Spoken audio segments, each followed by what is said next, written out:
My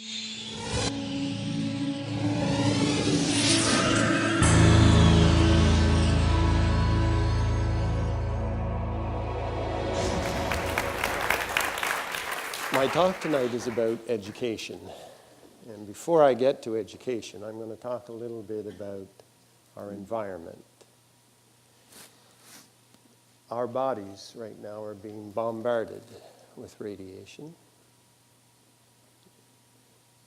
The waves are passing through our bodies, and we're harmed. We're not harmed, we're harmless to those waves. We're totally immune to them. They're huge waves, massive. They have extremely long wavelengths, and they pass right through our body. And there's all kinds of them going through our bodies. And all we have to do is bring up a little device and set it up, and we can pick up these waves that are passing through us. And all we need is a TV set to find them. And we turn on a TV set, the old-fashioned ones, of course, and we call it snow on the TV. And in 1965, two guys were trying to get rid of the waves and to get down to the very base so that they could do some testing. And they found that they couldn't get rid of the really long waves. And they said, well, what's going on? And they went out and they looked up into their antennas, and there was a bird's nest. Oh, this must be the reason. And so they got rid of the bird's nest, and they came back in, and they could not eliminate the waves. They scratched their head. So then they said, well, fine, let's look at these waves and let's investigate them. And so very quickly, they traced them backwards. And they found what theorists had been predicting for decades. That at one point in time in our universe, all matter, all energy was in a little small, fine, little microscopic nucleus. Everything was in this little tiny nucleus. And then one day, 13.7 million years ago, it exploded.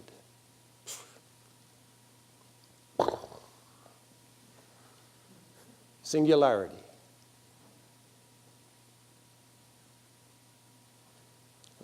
Nobody knows how to describe what it was because we can't replicate it anymore on the Earth or on anywhere.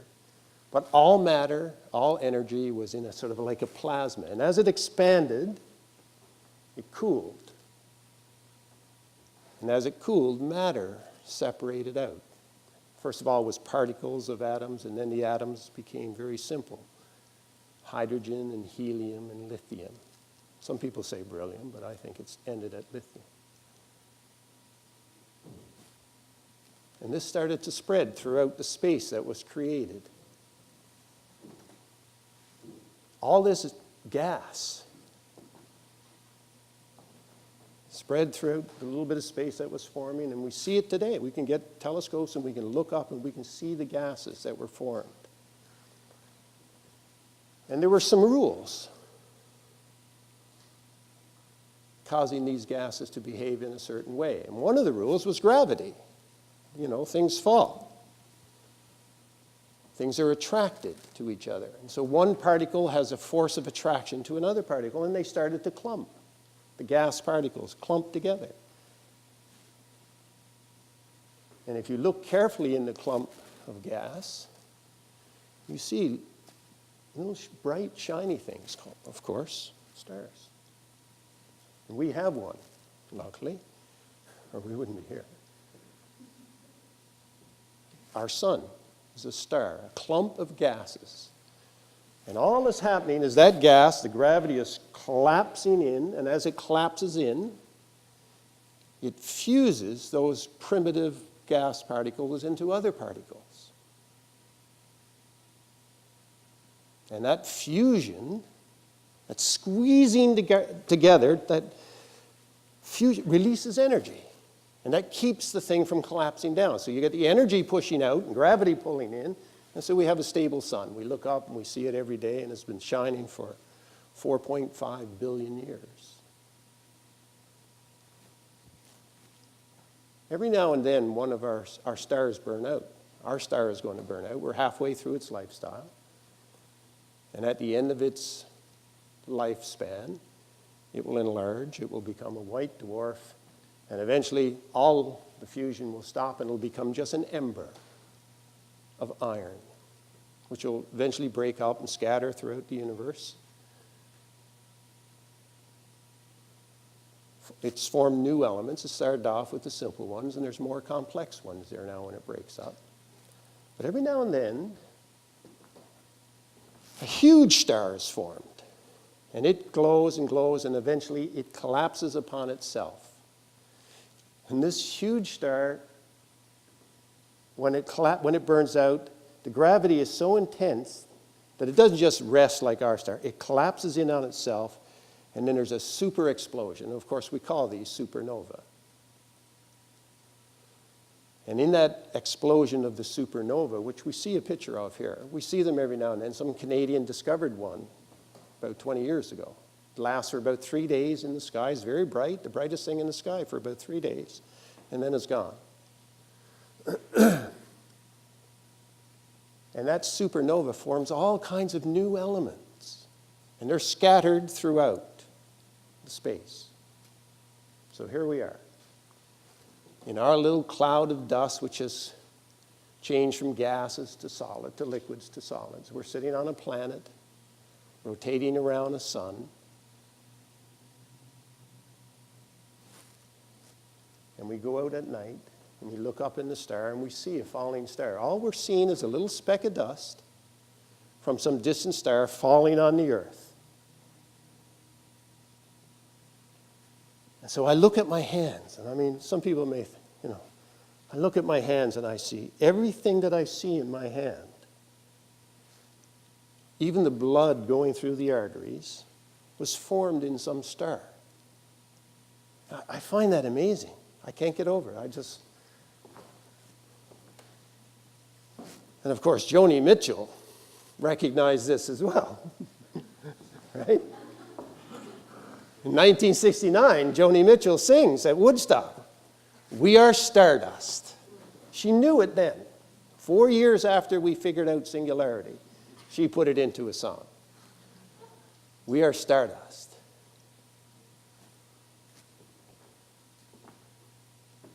But we're more than stardust.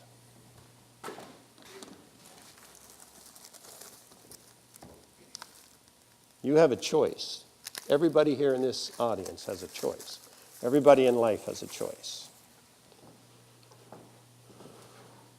There's stardust, dirt. Did we come from dirt? Spontaneously? Is that my ancestor there? Right? That's one choice. That's one question. Is that my ancestor? Or, poof, there I am. I've got a choice. Did I come from the dirt, or was I created? But I'm not here to talk about this.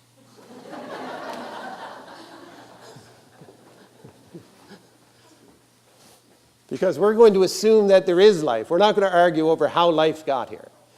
We're just going to say, yes, there is life on this planet. And this life has changed. And it's gone, as we look back through time, as we look back through 3.5 billion years of life, it's changed. It's gone from simple to complex. And here we are, sitting on the top of the pile, humans, covered in hair, nursing our young.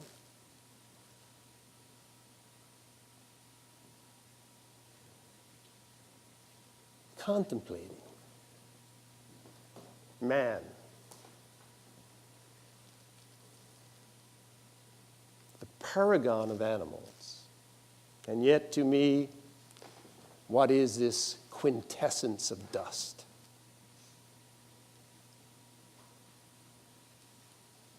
So here we are, the most intelligent form of life.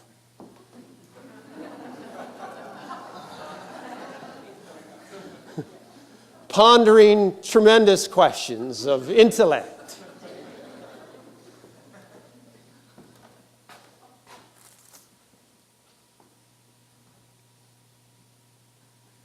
And here we are in Bayfield, on a small little arc of time, on the spiral of time. Small. And we've come across a little idea, myself and my good friend John Smallwood and others. We have a new idea about education.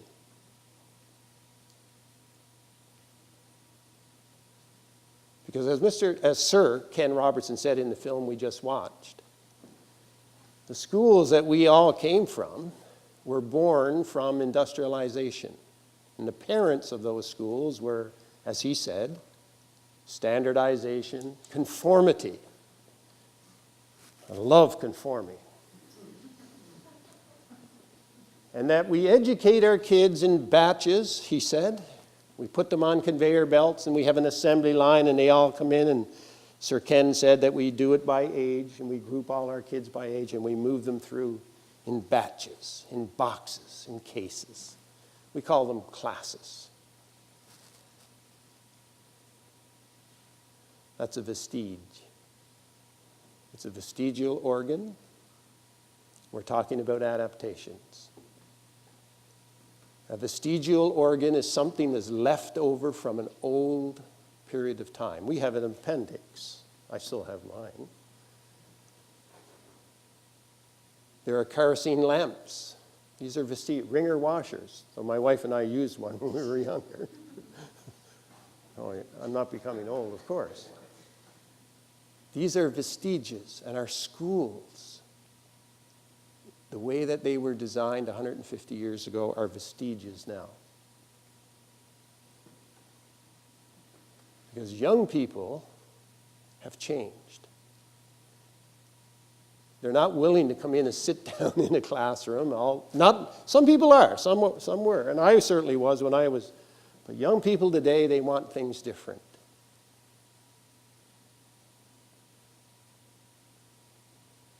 And we, as a society, have to adapt to that change in needs by the young people. And if we don't adapt, if we don't change, then we're going to become obsolete. Kodak said, what do people need? What do you mean? People are never going to be using film again. No, we're going to keep producing film because that's what people want.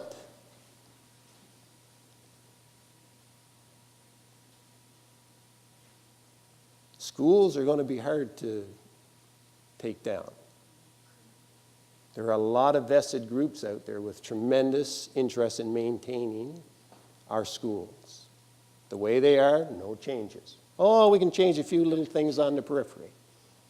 But no major changes, please. What are we doing? What's our school? Well, we have a school here. We don't have any school buses. We don't have any student parking. We don't have any student smoking areas. There are no classrooms. There are no bells. There's no late notes. There's no detentions. There's no corridors. There's no water fountains. There's no school year. There's no textbooks. There's no classes. There's no semesters. What kind of school have we got? Right? We've changed. We've adapted to students. Students want to change, and so we've adapted to them. And we've only changed one little simple thing. We don't handle them in batches. We just deal with the individual student. Whatever their needs are, and they got a variety of needs. They all want to do things their way, in their time. And so what we said, fine, let's make the student the center of our school. And that's kind of unique in a way because, we all came through the schools where we were handled in batches. And the students like this. It gives them a confidence that they can arrange their lives the way they want it. We have one student, for example, who traveled around Europe for 2 years playing a guitar, learning how to play his guitar. and he went to school while he did this. We had another teacher who for 2 years traveled Europe and Asia and taught with us while she traveled throughout Europe and Asia. There are no walls anymore for our school.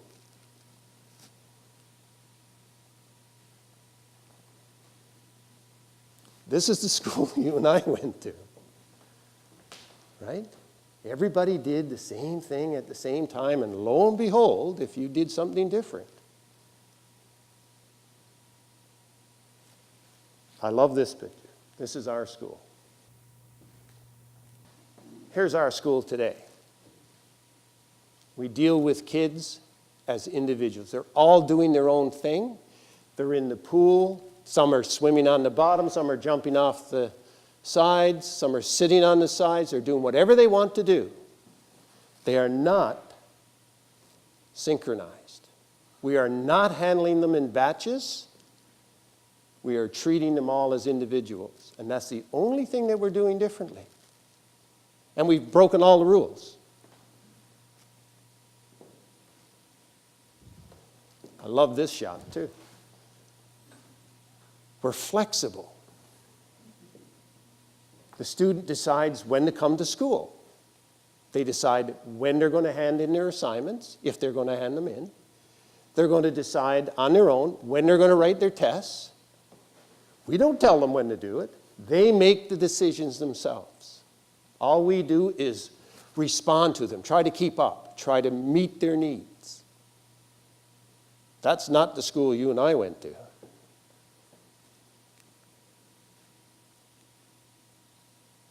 And what is it given to the students? It empowers them.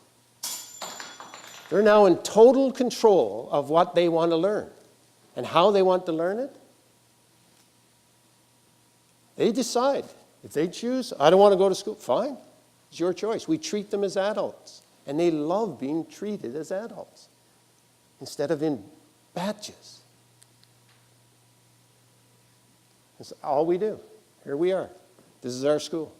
We just sit there, and our only focus is to communicate with students and to deal with what they want. And today we have, 5,000 students coming to us. And we bar them. We put up a barrier, and we say, oh, no, you can't come to our school. You have to pay to get into our school. And so they say, we don't care. And so 5,000 students this year are going to come to our school, and we're preventing them from coming. And all we're doing is treating them as an individual.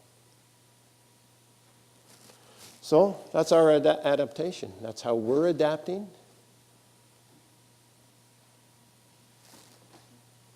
And that's it.